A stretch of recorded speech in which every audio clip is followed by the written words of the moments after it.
chef and author of the book 100 Perfect Pairings, Small Plates to Enjoy with Wines You Love. Sounds good. Jill Silverman Hough joins us with a delicious corn and avocado recipe. Thanks for being here. Hey, God, thanks for having me here. I really appreciate it. We already had to dive in, Jill. Yeah. It's so good. I'll take that as a compliment. Now step us through what you're making today. Well, it's summer, so I'm celebrating, we're celebrating corn. You know, there's nothing like fresh corn in season. You can get it year round, but I don't recommend that you do. You know, now is the time to get it and eat it and enjoy it. Yum, yum. So I've brought a recipe from my book, 100 Perfect Pairings, that it has corn, features corn, and this particular recipe goes really well with Chardonnay. Oh, good good to know. Rich, fruity flavors, and it goes really well with the wine. So we're going to start out. We have 4 avocados here. I'm going to add in the last one. So you pitted the avocado and now you're just scooping it out of the skin? Yep. To help us, how do we out. pick the ripe avocado? I have the hardest time with that. I kind of go for, you want an avocado that feels a little like a peach feels. Okay. A little bit of give, but not too much. If you're going to eat it in the next day or two. If you're not having it for 3 days, then you might want one a little harder, leave it on the countertop, let it soften up. Okay. As soon as it gets to where it's right, then you can put it in the fridge, and it'll kind of stay that way for several I always days. have trouble with that. Got a I good pick the wrong one. And There what you about go. corn? You talked about there's a lot of fresh corn right now. Is it best to get it from a farmer's market, or can you just get it from the grocery store? I always think with any produce, the closest to the source, the better. Okay. You know, so if you have a farmer's market, if you have a farm stand, if you have a little spot in your own backyard, you know, that'd be the best. But, you know, second to that, if you're going to buy things in the supermarket, then buy things at least that are in season. In season. The Okay. more in season it is, the least far they have to go to Yeah. get it. We You know? just bought some delicious white corn. The farmer's market in Sacramento was today, actually, 10 to 2 Yes. at Cedar Chavez Plaza, and there's another one Might have to Thursday, sneak so- over there and get We us got some some corn corn so we on can this. make this. Hey, it's part of our job. Okay, so we now have the avocado all mixed up. What do we do next? Now I'm going to add some olive oil. Now it may seem a little kooky to add olive oil to something that's already rich with avocado, but that's adding richness that's going to help it go with Chardonnay even Okay. more so. And then a couple tablespoons of lime juice. Love lime juice. Always good. Some coarse kosher salt.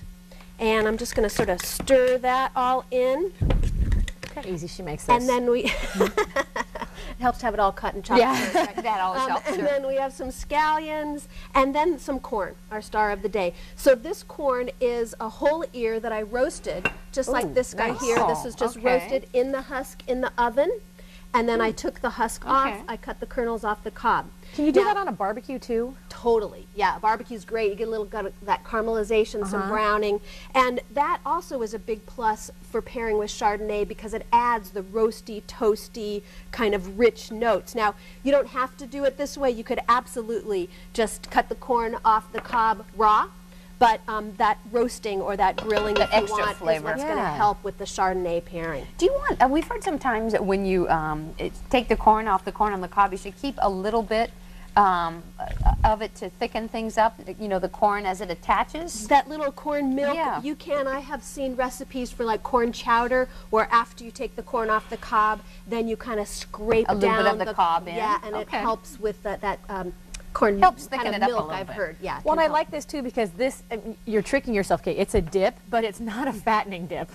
It's good fat. It's good fat. Good fat. It's You good know, for you. all things in moderation, right? You can't be on a diet all the time, then you'll just feel sad and deprived. We don't want that. I like how Jill Sadness thinks. or deprivation. No, So this no, is no. the avocado dip that goes great with, All right. and I'm not double dipping because I didn't eat that part. Do you mind? We're all just going to be sharing. We're Okay. family, double, triple dip. I don't mind. Can I ask you a question about the roasted Please. corn? In the husk, when you bring that fresh home, say from the farmer's market, how long do you roast it? Because I know I used to boil mine, it would get a little bit mushy. The better way is to cook it with the husk? Well, when I roasted it, I wanted the kind of flavor and the warm flavors. But, you know, so I put this in the oven 375, 25 minutes-ish. Oh. But I do have another dish over here since you mentioned how to cook corn. This is another dish from my book. This is fresh corn with citrus butter. Ooh. Now, this corn I just boiled, because this is designed to pair with Sauvignon Blanc, and that's a lighter, brighter wine. You don't want So the I- smoky flavor. Exactly. I Okay. wanted a lighter, brighter, simpler, cleaner flavor for it. You have to keep talking. Okay, Okay, so tell me about the corn.